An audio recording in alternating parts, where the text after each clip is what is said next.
be loud too. We are live.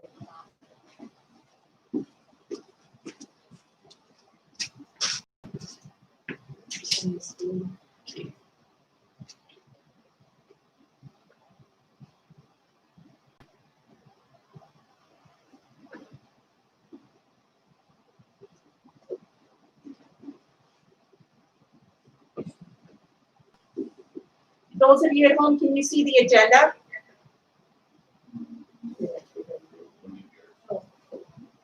Sure can. Okay.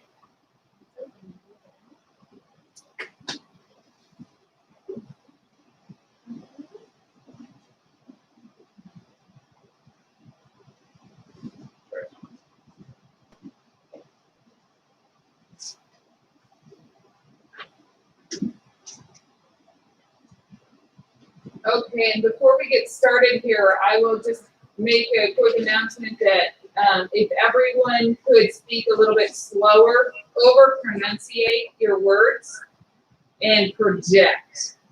So with the masks and then with the technology that we have in the room that we're in, it could be a little bit more difficult to hear.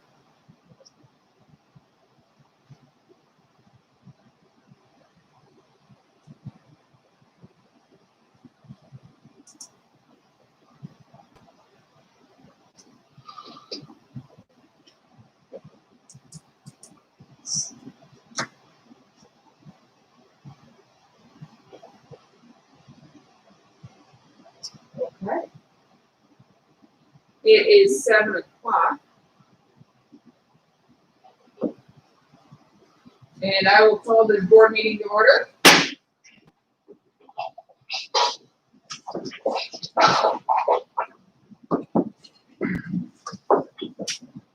I pledge allegiance to the flag of the United States of America and to the republic for which it stands, one nation, under God, indivisible, with liberty and justice for all. Okay. Mr. Welch, if you would take roll. We are all present today. Mr. Welch, would you take roll? We We are not all present today. Ms. O'Neill is not present with us. Okay. Thank you, Mr. I couldn't see you.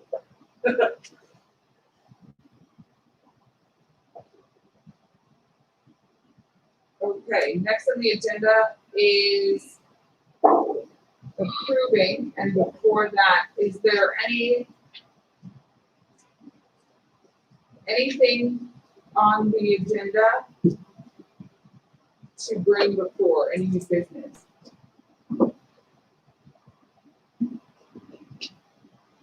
Mr. Michael, Mr. Emmanuel? No, I don't see anything. I would motion to approve the agenda. Okay, I have a motion by Mr. Emmanuel.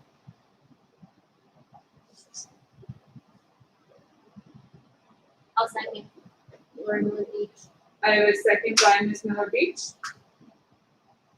And we'll do roll call vote. Mr. Michael? Aye. Mr. Emmanuel? Aye. Ms. Miller Beach? Aye. Mr. Welch? I Mr. Ravenhorst? Aye. Aye. That motion carries 6-0. Next on the agenda is consent agenda items. Is there any board member that would like to pull any consent agenda item off and discuss anything separately?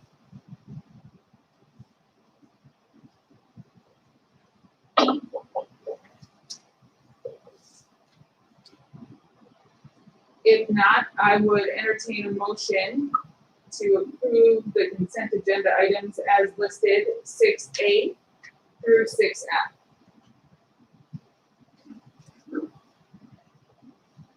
So moved. I have a motion by Mr. Emmanuel. Second. I'll second. I have a second by Mr. Ravenhorst. I'll do a roll call vote.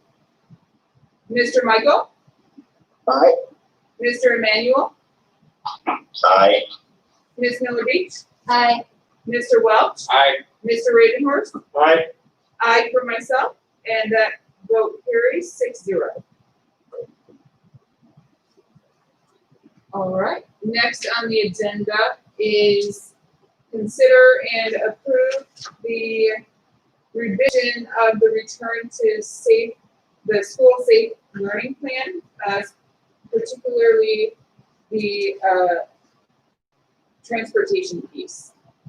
And we'll hand it over to Ms. Selfers to talk to that piece. All right, so based on the survey data that we received and questions from parents and community members, and then in consultation with the Olmsted County Public Health, we are suggesting a revision to the transportation plan. And it is in regard to when students ride the bus to and from, and then from day to day. So the revisions that we're seeking is, in the second bullet, due to COVID-19 and the necessity for ensuring that we're able to do contact tracing when needed, we would be suggesting that that students will be assigned seating on every bus. In addition, students from the same household will be seated together. So we're seeking to remove the requirement that they ride the same bus to and from school, and that they ride the same route every day and the same bus to and from school. So those are the revisions that we're seeking. It'll allow families flexibility in perhaps getting on one bus in the morning and being dropped off at a different address in the afternoon, or riding a different route Monday or Tuesday or Wednesday. So it allows families some flexibility in that regard. Do you have like a set schedule for the kids, or how are you? How will you have a set schedule for the kids? Like, will you have a set schedule, or will they be able to do it spontaneously? It will not be spontaneous because they'll have assigned seats, so arrangements for transportation have to be made with Grissom Bus. So it won't be like, oh, something comes up, I gotta go to my dad's place, that it's Has gotta to be be this day. prearranged. Yep. All routes must be prearranged. did this modification, satisfy the majority of the concerns? Based on I shared this on Friday with families, and based on the conversation I had with Grissom's late this afternoon, it seems to be the solution that we received. When I visited with public health, the original plan was the ideal recommendation. It wasn't required. What they do require is that we have some system for contact tracing and determining close contacts, so that we will meet that requirement with the assigned seating and then seating students from the same household together. So that's the recommendation we'll bring forward. If this is approved, then we will update our plan to include this revision. And if there is a sudden change, like there's an emergency or something like that, do they call Grissom or do they call the school? They call the Grissom bus company. Yep. And at that point, they're able to then accommodate that somehow just because of the notification and documentation of that? So the reason that we need to have that notification is because that student has to be given an assigned seat. Sure, right. So, and the other piece that we have to keep in mind is that the middle school, high school buses have to be kept at 50% capacity. Yeah. So if it's an emergency, that situation has to be evaluated. We cannot have the buses be over 50% capacity. So that contact with Grissom Bus Company is going to be required. Yeah. And do you have a certain amount of time you want to give them? Because I'm guessing that will add up to the, I mean. So I'll let the families work that out with Grissom Bus. That's what I wanted. Yep. Okay. This also does not, there is no revision for like the guest riders, correct? Guest riders are not allowed. Yeah. No.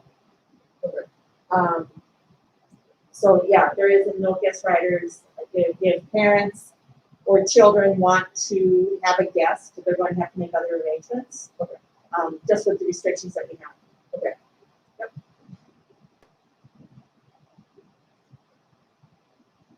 All right.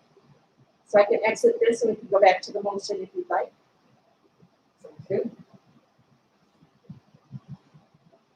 Mr. Ms. Michael, Selfridge, Yes, can I ask one question? yes. Yes, question. Ms. Selfridge, I was just curious about the first or second day of school. Are the bus drivers going to be doing this here for getting families to sit together? Will they do school assistance for them that first day or two? So the bus drivers and Pearson Bus Company are creating the seating charts based on the information that parents have given us on the enrollment verification forms. And if they're making changes to their transportation requests, all of those things are being processed before the first day of school. We'll be looking to finalize all that information during the Meet the Teacher conferences. But on the first day of school, students will have an assigned seat, and siblings or family members from the same household will be seated together on the first ride. Okay. And just the only thing with living in a school board for a lot of long, those first couple of days been pretty rowdy. It'll be interesting to see how that goes. Yeah, you know, we're gonna ask for the cooperation from the families in making this work. There's a lot of moving parts to this entire plan. And it will not be like it has been in the past. Things are different, to be sure. And so we'll be seeking the cooperation from our students and our parents in making this come together. Okay. very good. Mr. Emmanuel, did you have any questions? I do not. I read it over pretty thoroughly and it makes sense to me. Okay. All And right, on that, I would motion to approve the revisions to the new plan. okay. I have a motion from Mr. Emmanuel. I'll second it. I have a second from Ms. Miller Beach. Roll call vote, starting with Mr. Michael. Aye. Mr. Emmanuel, Aye. Ms. Miller Beach, Aye. Mr. Welch, I, Mr. Ravenhorst, Aye. aye for myself. That vote carries 6-0.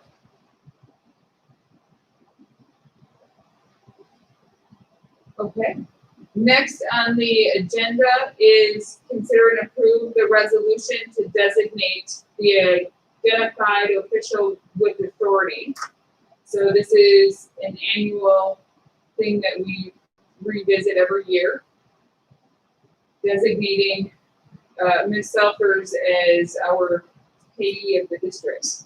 Yes. So this is an annual motion, resolution that you approve. And what it does is it identifies myself as the identified official with authority. That just means that I then determine who has access to the secured sites on the MDE website.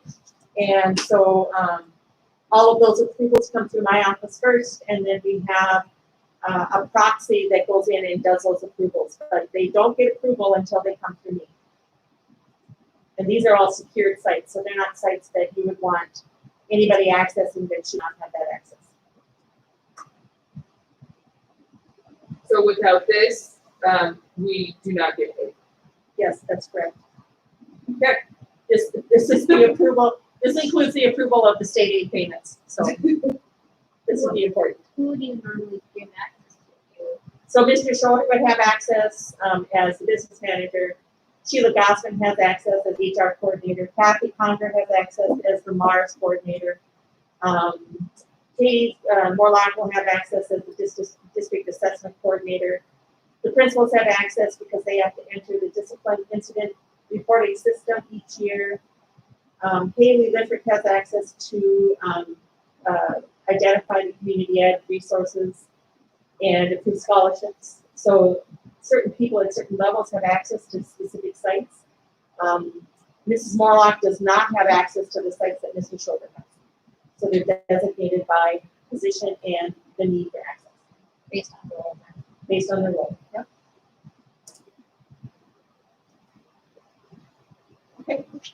Okay. There's no other questions or discussion. I would seek a motion for this resolution. Make a motion to. So moved. Oh, go ahead. Mr. I'll second. Engel. I have a motion by Mr. Emmanuel and a second by Ms. Miller Beach.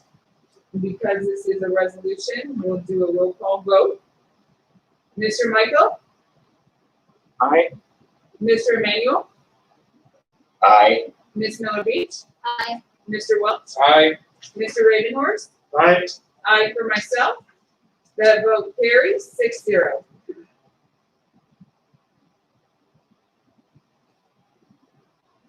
Okay, next on the agenda is 9B, which is the discussion regarding open enrollment caps for kindergarten. So our last meeting, we had briefly discussed the caps that we currently have for the kindergarten class and where we had it, and also the number of students that had wanted to wait an extra year. And what we had decided is to bring it back this meeting after getting feedback and reaching out to community members, our staff, what that looks like, reaching out to Ms. Selkers to get more data and information. So Ms. Selkers, if you could review a little bit about the data that we do have. So we had originally planned for 155 kindergartners who staffed for 155. On my enrollment update, I believe there's 140. That does include some students who have moved into the district or have come forward and decided to enroll their students. Originally, we had 29 that were not coming due to late birthdays or whatever the other, what other reasons they had for not coming. We have not realized that big of a deficit, but we are still down 15 students from the projection. The 140 does allow us to have class sizes of 19, 20, or 21 in kindergarten, which is amazing. Based on the discussion I've had with Mr. McElroy, and whether or not he's visited with kindergarten staff, I don't know. However, he did have a concern if we remove the cap and allow more students to open enroll into the district, those students then are ours for the duration. And then next year, when kindergarten rolls around, those students who did not come to kindergarten this year come to kindergarten next year. He's worried about capacity at Bonner holding all these sections. So not entirely in favor of opening the cap, but it is something that I brought forward to the board at our last meeting. And so we should either decide to leave it lay or make a motion to move the cap. Do you have some estimate of how many kids are being homeschooled or not in the district that will be coming back next year? Yes, I have that in my enrollment update.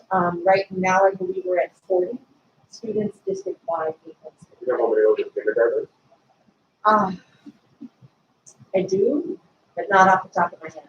Is it like, okay, well, I'm just wondering, is it 10? I mean, is it students? No, it's Okay. 40 across the district. 40 across the Could be district, a couple few. Smaller than a handful, I would expect, but but my initial concerns are exactly the same as Mr. McEnroe's. That was my thought too. So I was just curious to say if the people are holding it for homeschooling, then all of a sudden they're going to be in the district again, and now we accepted, 10, 15 more from the other, creates a little bit of urgency. and that's largely what his concern is.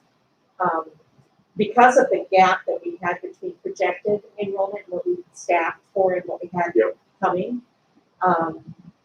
both Mr. Schroeder and I felt it was important that we bring it to your attention and have the conversation. But if the board determines it's in the best interest of the district not to open the cap, that is perfectly appropriate as well. So right now, you would keep it at 155 and let anyone that comes in up to that point, or you would keep it at 140? No, the open enroll is already at the The open enroll is already You're at the already cap. where- So there's room for So if essentially kids move into town, Yeah. we would take them up to 150, or we would take take them. We it take it regardless. Because the open was like, what, 10? Was it the open enroll cap? Was it, or 30. 30? Okay, Yeah. so we're at the 30. We're at the 30. The 155 is just a projection. Yep. Yeah. That's what we anticipated being. From a financial aspect, what are the, I know this is not a question that you're gonna want, or it's not gonna be a great answer, but, what's the negative there? What's the impact, I guess, if we leave it, or what could be the potential impact if we change it? So, for a student that lives in Stewartville, the aid that's generated is about $10,000. And that includes the state aid, the local property tax aid, compensatory dollars, all the aid that we get for a student. For an open enrolled student, it is not that high, because open enrolled students, we are not collecting property tax dollars on those students. So, potentially $7,000 or $8,000 per student. We're short 15, so if it was all local, that's $150,000. If it's not local, it's in $105,000, $120,000. But I think that it's more than just the money, Yeah. right? It's more than the resources. It's what we do and the unintended consequences of those decisions down the road. And I don't want to be in a position of a future board or future superintendent saying, what were they thinking? Yeah. Because we create problems down the road. But when you're saying that, are you saying our problem would be that our enrollment gets too high and we can't handle the capacity, or are you saying that we should, we're the budget is a problem? No, I think the concern is down the road Yeah. that we'll be beyond capacity with the number of students we have. Down the road, they're not gonna know what the budget issues were, Right. 5, 10 years ago. Unless It's we're gonna all be- still here. Right, it's gonna be, we have too many seventh graders, Yeah, we have too many stuff here. so that's 8 years down the road. What were they thinking? What were they thinking? So, it's a discussion. When I show you the enrollment, I would say there are only 2 grade levels left with any capacity for open enrollment, and it's maybe 1 or 2 seats. So we are at max in regard to open enrollment.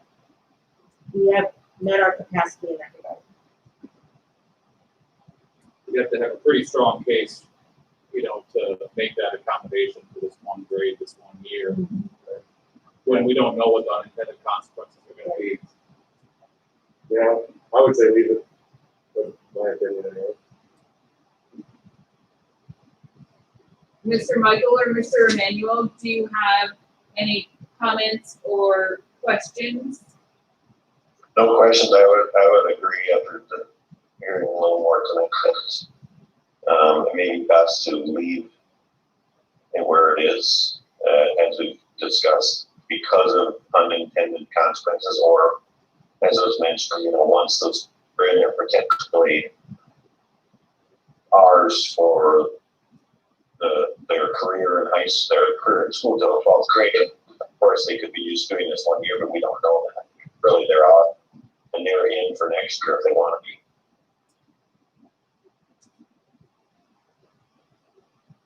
Thank you. Chair Wortman, Ms. Selfridge, her audio doesn't come across well on my computer. I just want to make sure that hearing she's doing that we just leave the captain that the summary of her statement. Yes, Can you say it one more time?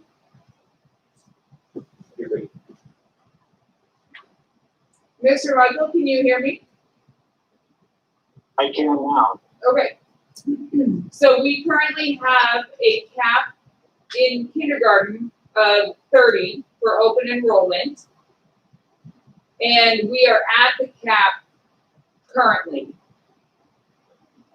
The projection for this year was 155 students, and we are at 140.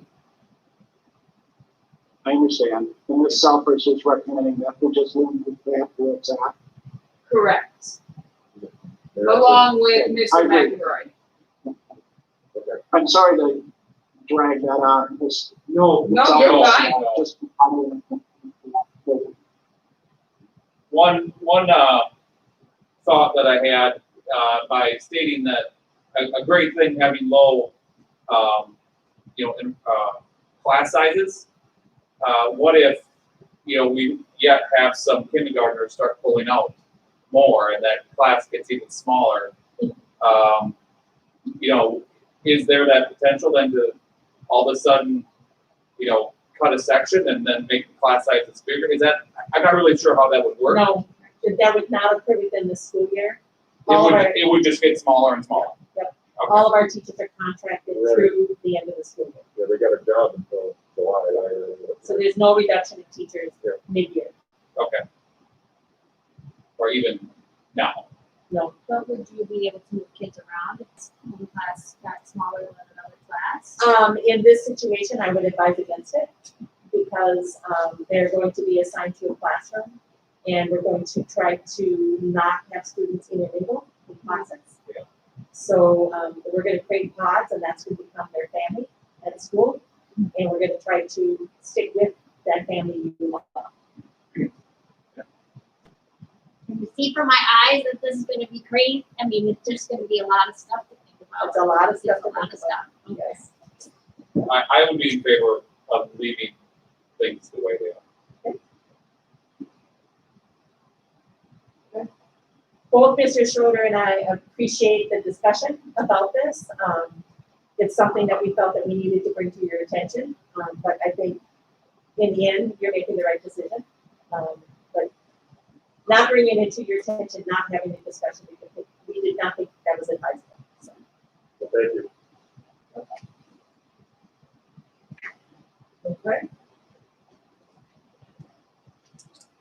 Next on the agenda is the replacement of policy 522, student sex non-discrimination, with Title 9, sex non-discrimination policy, grievance procedure and process. so this is due to new federal legislation. We attended our training on August 13th, and this policy is a replacement to policy 522.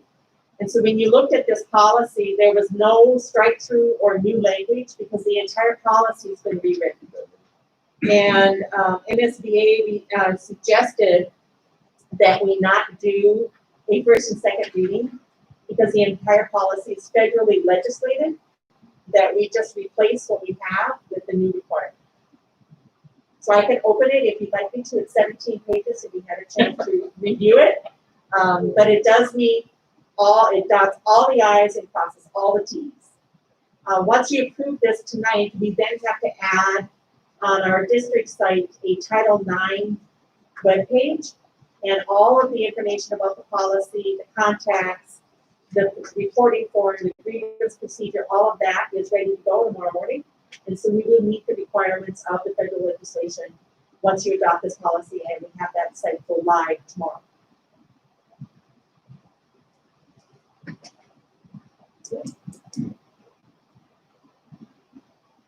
And if you don't adopt it, We're not in compliance.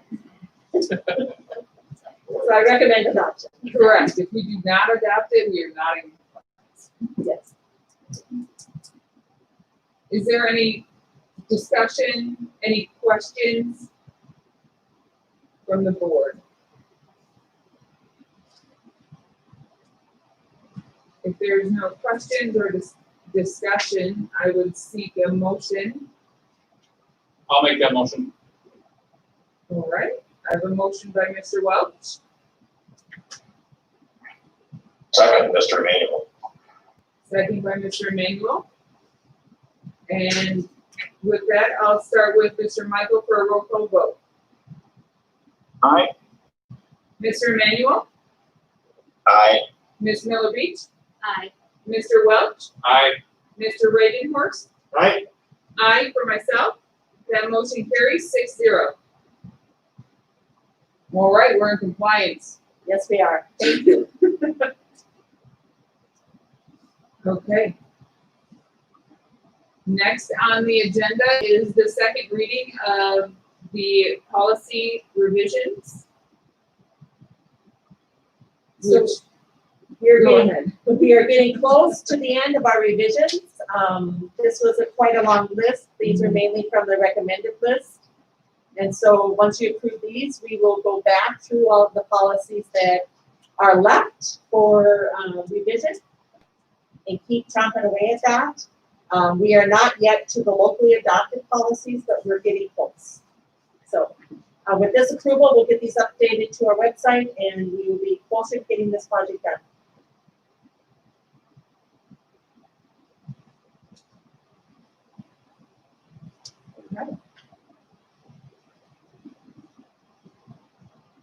Any questions or discussion?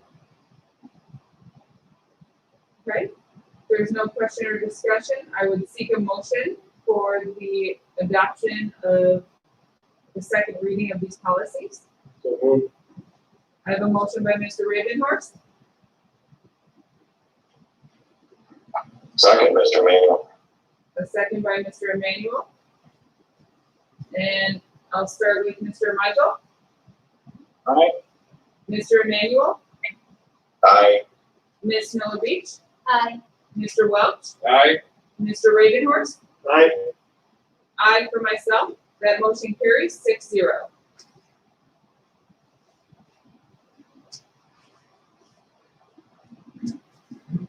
Okay, next on the agenda is board committee updates. First one is facilities. I'll have a facilities update in my superintendent update. Okay.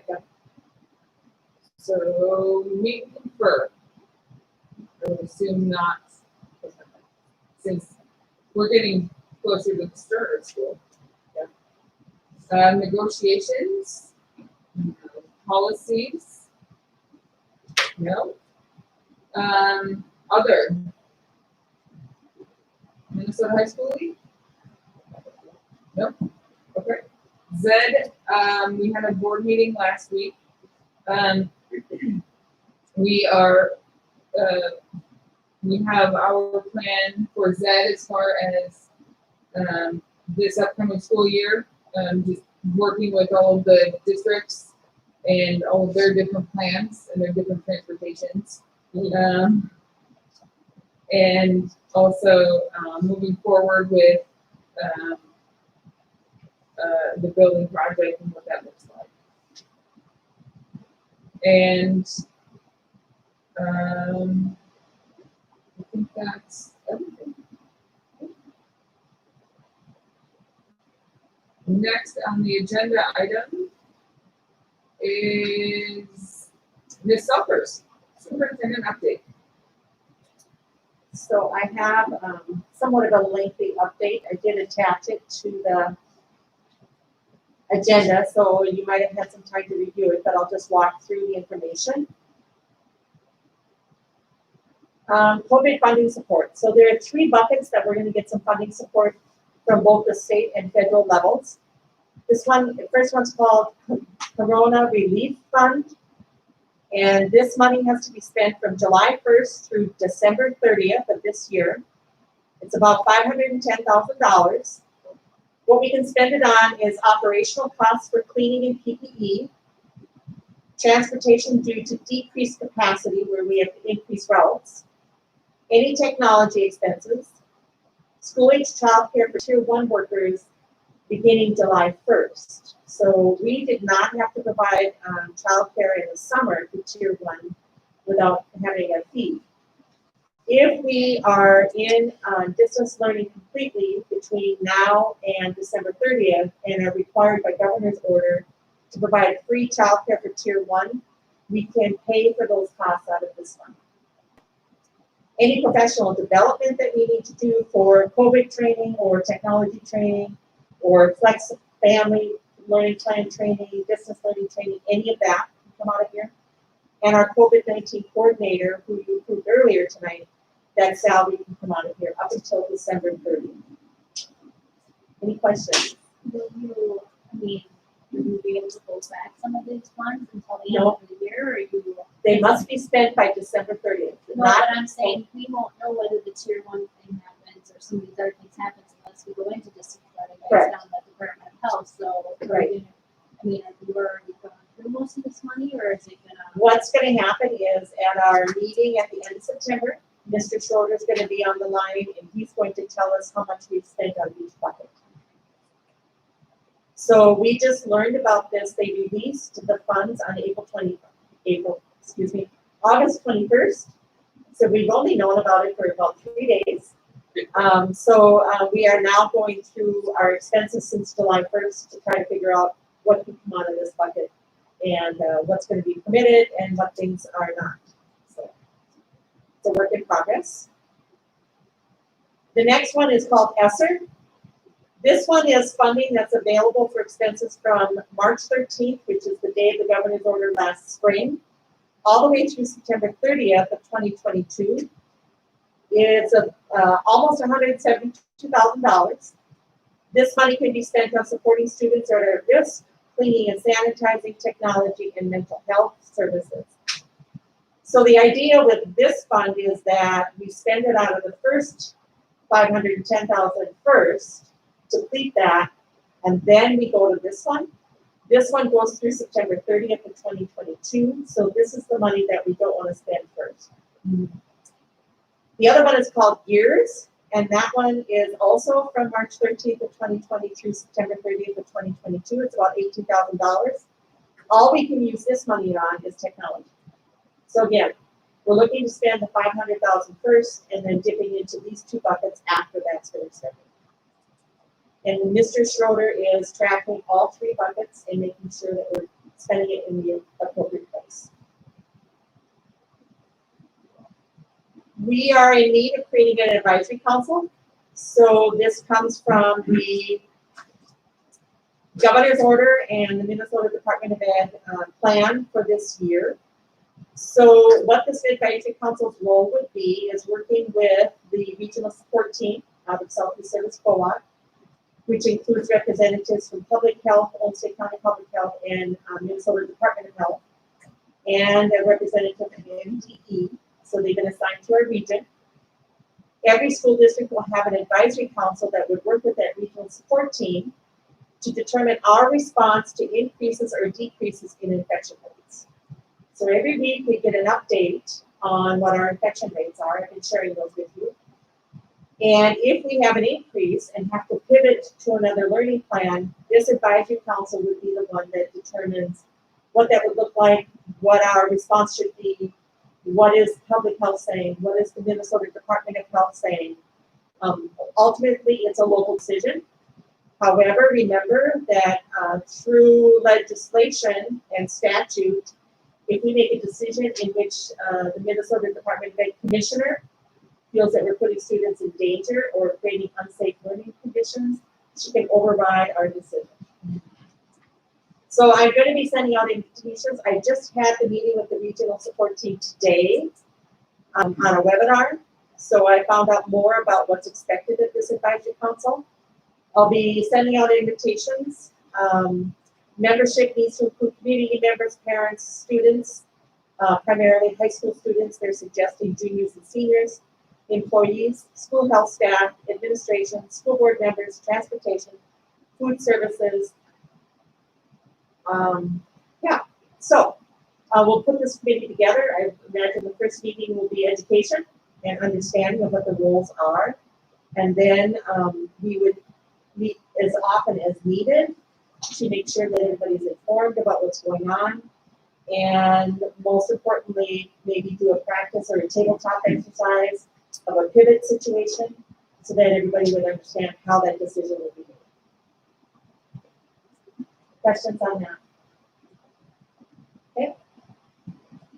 Safety preparations. So I did attach the Stewartville and 40 COVID-19 preparedness guide. It has been distributed to staff as a draft. I'm having the COVID-19 program coordinator, Tricia Bredesen, walk through that preparedness guide. She's lining up the MDE requirements, the MDH requirements, the preparedness guide we put together, and CDC guidance to make sure that we've got everything covered. Once that's done, we will take the word draft off of it, and it will be our preparedness guide. We're required to post this on the website, so because it's in draft form at this point, I'm waiting until we get a chance to totally review it, make sure it's done accurately and is complete, and then we'll get it posted. In regard to PPE, we will be providing one cloth face mask for every staff member and student. Those are from the state of Minnesota. We're picking those up, I believe, this Wednesday from Southeast Service Co-op. We'll be distributing those to staff at workshop and to students at the Meet the Teacher. We also are providing a face shield for every staff member. Where needed, gowns and gloves. Primarily that will take place wherever staff are providing personal care for students, in the health office where needed. So not every staff member is going to be walking around with gowns and gloves on. It'll be where needed. Plexiglass will be installed in office areas where there's high traffic. So the counseling office, all of the school offices, those areas. And then we also have plexiglass that's being installed in serving lines and cafeterias. Air filtration. Every building's been outfitted and has installed MERV 13 filters.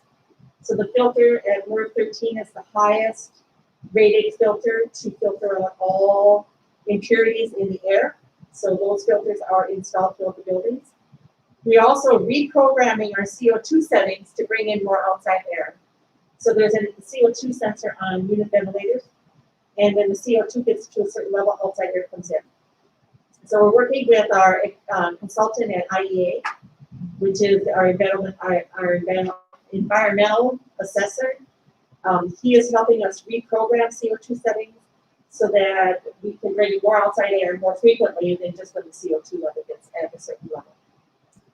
Hand sanitizers will be supplied in every classroom and workspace. We have portable hand sanitizer stations that will be at the entryways of the schools and in our cafeterias. Hand dryers in the bathrooms will be turned off, and paper towel dispensers are going to be installed. The drinking fountains themselves will be turned off, but the bottom fillers on those drinking fountains will be available. Cleaning, high-touch surfaces will be done multiple times a day.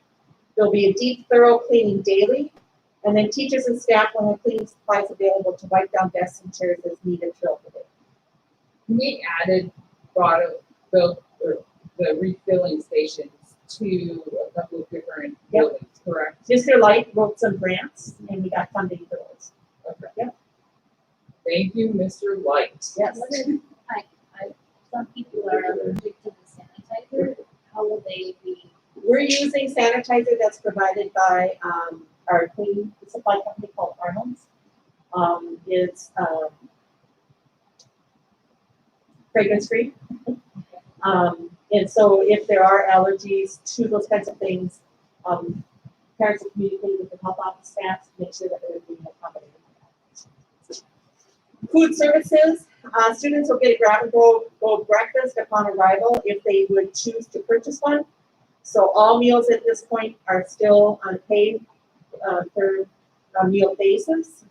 The free meals were discontinued at the end of the summer food service program, so that is no longer in place.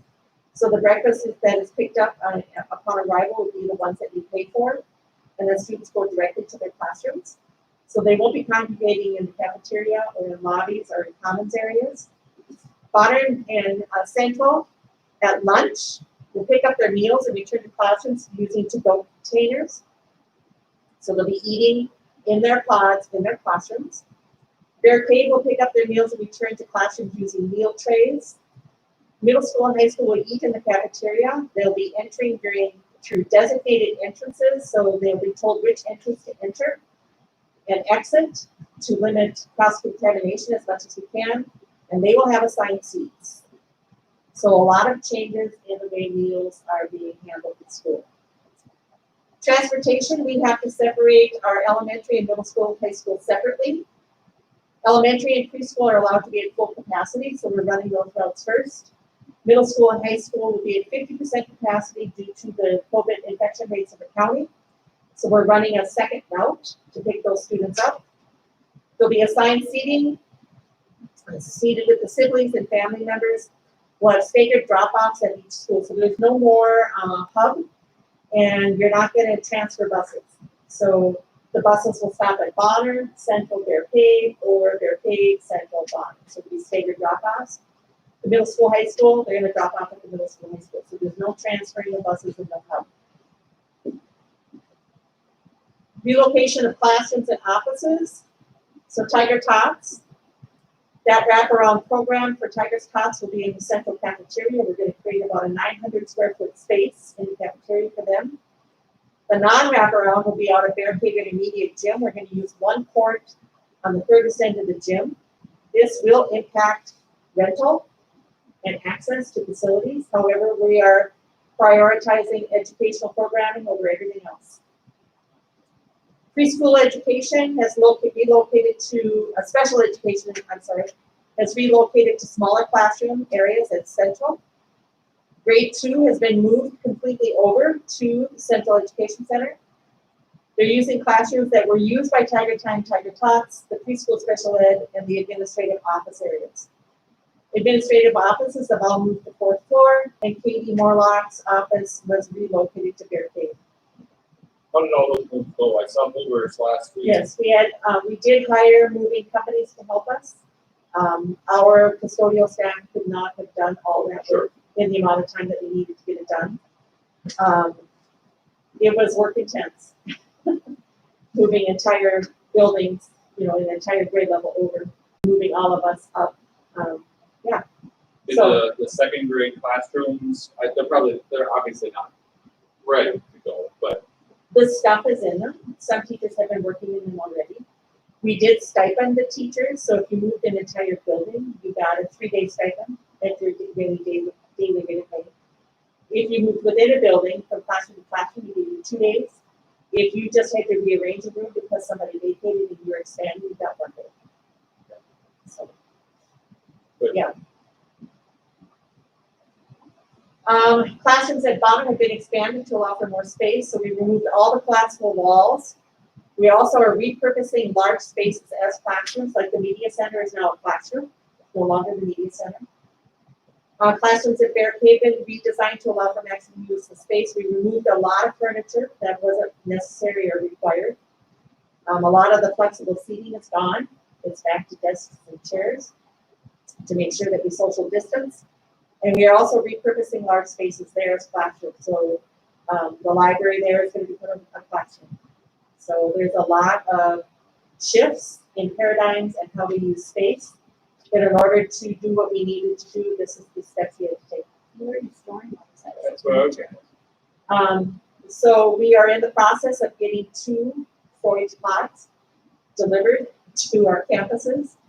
And we're going to strategically place those pods at specific buildings and put stuff inside. Okay. Yes. And they Makes can be sense. stored in the winter. Yes. So anything that goes into the pods is going to have to be able to be frozen and Yes. So the essential, how Bear Cave is set up in a way that's learning is done differently with the desks and completely changed. Yes. Teaching stuff, yes, which is not what we are gonna be going backwards on this to do that. we're doing what is necessary. Bummer. Middle school and high school, maroon and gold cohorts will be determined by bus routes. So due to our current county infection rates, elementary students can ride at capacity, middle school, high school have to ride at 50% capacity. Our primary focus is the safe transport to school. Preliminary splits were based on the number of students registered to ride the buses. Consideration had to be made for geographic locations to allow for the quickest and most efficient pickup and delivery of students. This was by bus route. That's funny, because I think that's what the kids thought too. They're like, oh, I think everybody in this neighborhood Yeah. is put together for maroon or put together for gold. So it'd be smart that they figured it out already. So the transport does impact our start and end times for all sites. Bonner and Bear Cave are starting, the teacher day starts at 7:15, gets over at 3:15. Because those teachers are not getting their full prep, school gets out at 2 for Bonner and Bear Cave. Preschool was from 8:30 to 2:30, will now be 9 to 3. just because the Bonner and Bear Cave students have to get dropped off before the preschool buses can go back out. Middle school, high school will be teacher day from 8:15 to 4:15, student day from 8:45 to 3:50, and that's solely because of the second route that we have to do to go up to. So lots of changes, lots of thinking about how we are going to do things differently out of necessity and how we're going to make it happen and make it work. We are working to balance classes for the courses as much as possible between the maroon and gold cohorts. I did get an update from Mrs. Prunty late, I think it was Saturday, maybe Friday night. She had gotten to 90% of her classes were within 5. So the maroon day for that class might be 10 students, gold day 15. What we didn't want was 20 and 5. So 90% of the classes at the middle school, high school are within 5. 10% are more than that, but there's a point of no return where you just cannot make it better than what it is. Especially your mentioned when you do a drug application. Yes, yep. So there's a lot of moving parts to this deal. High school is close. I think they sent an email today that by noon tomorrow, students would be informed of their cohort.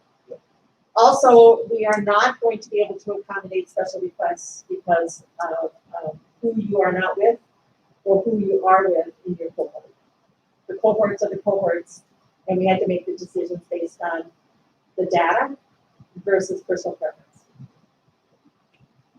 Okay. Start of the year is going to be different. Meet the teacher for all students, grades preschool through grade 12. So this is a change.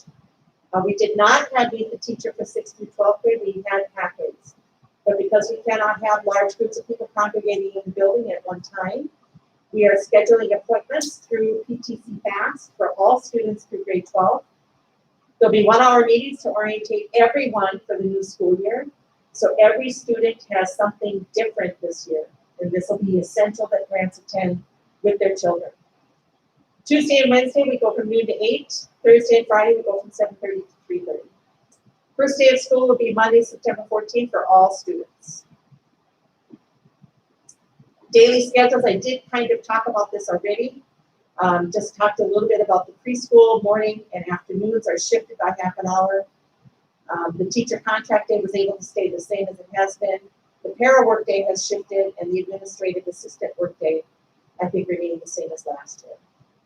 Bonner, Central, 2nd grade, and Bear Cave Intermediate, the student days from 8 to 2. You can see the teacher contract day. The para work day stayed the same as last year, and the administrative work day also. With the What? Yes?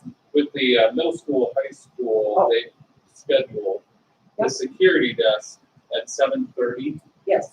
That's a seems like a long time before students are really going to be allowed. So we still are going to have morning practices. So in the previous years, school started at 7:55, but the security desk was open at 6:30 Okay, to let those kids in. sure. Okay, thank you. So you can see the student day, the teacher contract day, the para work day has been shifted. The administrative work day has also been shifted so that we're in the building until students are out. And then the security desk work day is shifted just by an hour. They need to be back up this later dates. We have an MOU with the Teachers Association that agreed to this. I think everybody understands the reason that we have to do this is because of the county infection rate, the requirement to transport middle school, high school, 50% capacity, which means the second bus route, which means this is the earliest you can start.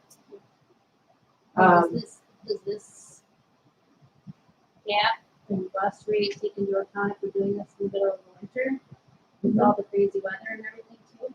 Yep, Grissom's have showed us that 8:45 is start time that they can here. Yep. Verification forms, employment verification forms, nearly 100% of the staff have responded. We're working through situations in which staff are requesting accommodations. The enrollment verification forms, we've had an amazing response from families. The data is being used to determine classroom assignments, which was released for elementary schools today at 4 o'clock. The student schedules, the staff assignments, the bus routes, the lunch schedules, I mean, everything revolved around these responses. Anybody who did not respond to the enrollment verification form request has been contacted, either via email or phone. One example, Bear Cave is down to 3 families. Out of all the families that have students, they're down to 3 that they're waiting for a response. So, kudos to the principals and the secretaries for the amazing amount of work that this took. We didn't get the data until Monday of last week, and so they worked hard on this all week of last week. Family Flex, we have several students that are choosing this option. So in preschool, there are 10 students that want to flex and have their children learn at home through our school district. Preschool teachers will be connecting with families to provide synchronous and asynchronous instruction and materials. The elementary of 85 students. 3 teachers have been reassigned to provide direct instruction through synchronous and asynchronous delivery. They're going to deliver it, collaborate as a team and with grade level classroom teachers to ensure fidelity and integrity of the curriculum and instruction. Our intent is to provide a high quality education for families making this request. So the way it is split out is one teacher's taking K1, another teacher is taking 2, 3, and the third teacher is taking grades 4 and 5. So they will only focus on the distinct kids. Yep. No, the family class. Family Flex, which is the ones learning Which at is home, all the ones learning at home, because what at the elementary. I was worried at that age that you have a teacher in the classroom also trying to train, which would be, I think, a lot for. That's, Secondary, we have 95 students that have chosen the Family Flex, and this was as of Friday. We could have changed over the weekend. Students will follow their regular schedule via Google Meet. Classroom teachers will deliver the instruction to these students in the same way that they're going for literally going forward. So they were already live streaming everything to the maroon on the gold days and the gold on the maroon days. These Flex students will be maroon gold kids. They'll log in every day and be a part of that class live stream. Any family who has chosen Family Flex and they want to transition to being back on campus will have a 1-week wait period. The reason for this is we need to balance the classes, figure out which cohort they're in and which classroom. We also have to figure out which transportation route they're going to be on. If they're going to be maroon or gold, we'll determine that. And then also making sure that we have time to figure out where they're going to be sitting at lunch, which entrance are they going to be coming in, all of those kinds of things. And we want to make sure we give enough time for all those parts of the cogs of the wheel to come together before we allow them to come back to campus. is describing that as 1 week specific enough? Yes. So if they call on Tuesday and say we want to come back, their first day back would be the following Tuesday. 1 week. Families that are doing Family Flex will pay the technology fee for access to a device like all other students do. And the district is working with any families who need access to the internet with problem solving. Have you foreseen or have you seen a lot of requests for that yet? Everyone that we've seen request Family Flex has access to the internet. However, it may be on their phone, or it might be in a rural area, and so then there's a lot of people on a device. It slows down or it clogs up. And so we know when you use a hotspot on your phone, after you get to a certain amount of usage, they dial you down. That's not ideal. So we're working with families individually to make sure that they're covered. Here's our enrollment, and I know I'm covering it up here on the bottom, but you can see the grade level, the end of year enrollment that we were at in June, which is 2101. The projected enrollment that we had for this year, which is 2150, and our total enrollment as of August 20th, which you can't see the number, but it's 2,086. So end of year last year at 2101. When we built the budget, we don't build it at our maximum projected. We usually go down about 10 students, because that's a $100,000 buffer.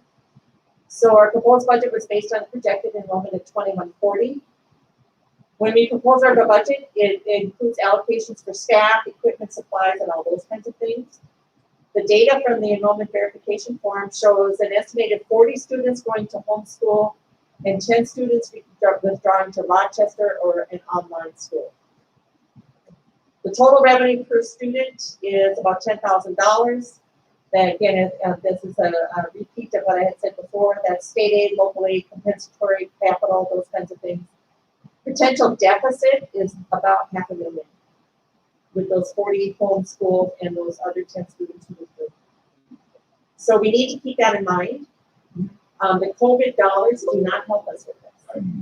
Okay, the COVID dollars that we're getting, whether it's the CRF funds, the ESSER, or the years, are for COVID expenses. When the enrollment drops, there's no aid for that. And so this is something that we're going to have to be very cognizant of. And there may be implications for us next spring when we have to look at budget projections for next year. Are there any questions on that? Okay. Ms. Selfers, Yes. can we go back to the,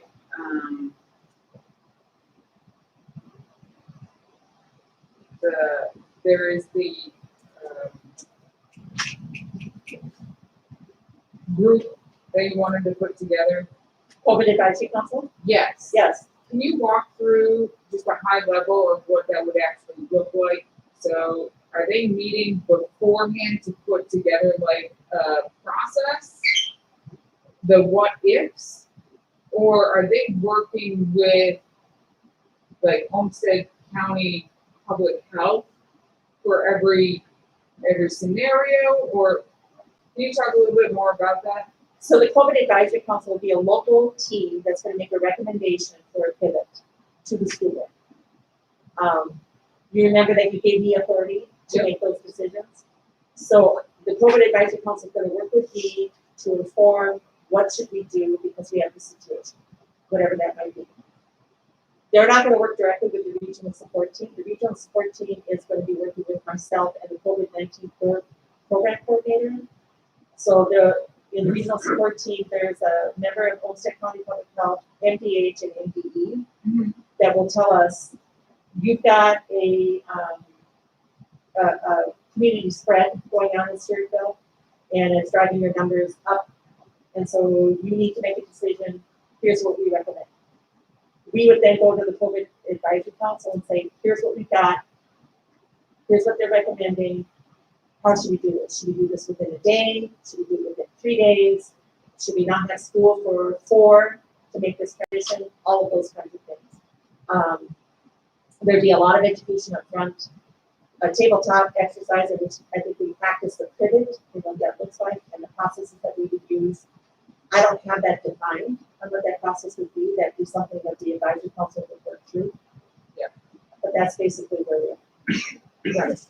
Thank you. It seems interesting to me though that we've given you the power, now we're having another layer put in, which one of the reasons why we gave you the power was to keep things lit, and now we're gonna add one more layer to. That seems silly to me. It was direct. I mean, this is something we need to cover. We're supposed to. Yes. It's a requirement of the return to school safe plan from Indeed. Ms. Albers, can I ask you a question about the estimated 40 students Yes. that are homeschooling? Yes. Do you have any information on what age bracket those 40 might fall into? I do. It's K-12. Thank you. Yeah. I can harvest the data that tells me how many are in each. I'm just curious because we're doing different styles from elementary and I wonder if it's more family if based. those if that 40 students, estimated 40 students might be 20 families. Yeah, exactly. Or I can find that out. because if it's their younger ones and it doesn't go well, that process for them, and then let's decide then to enroll. Yep. Is that 1 week then? No, transitioning from homeschool would be like moving into the district. So will they get in the next day? Likely not. We need some time Oh, for sure. to do the classroom assignments, the bus assignment, all of those kinds of things. Family flex, they're accessing the education. It's just a 1 week time for us to get ourselves organized so that we can bring you back on campus. Homeschool students would be similar to somebody moving into the district. They're residents of the district. If they want to enroll, because they are being unenrolled, they are Oh, right, withdrawing right, from school. right. So if they want to enroll, Which puts up a whole nother set of expectations for that, but. we would work with the family to see what's that timeline gonna look like for us to do. Thank you. It is a different process because then they have to go through the re-registration process with Kathy Conver and all those other things. Yep. Okay, good questions. Staff workshops, I did link these for you. I won't bring them up. New teachers start tomorrow, a full 3 days of learning and activities. On the back to school workshops, we have certified staff and administration that had full 3 days. Support staff have, or 4 full days. Support staff have 3, and then the maintenance technology district staff, Tiger Time, Tiger Tots, are really need the COVID training. That was the primary piece there. The teams that put these schedules together are the building principals, along with Katie Morlock, Haley Littfrink, and Holly Clark. Amazing work. Amazing work. So kudos to them and the amount of time in between doing all the other stuff we're doing for the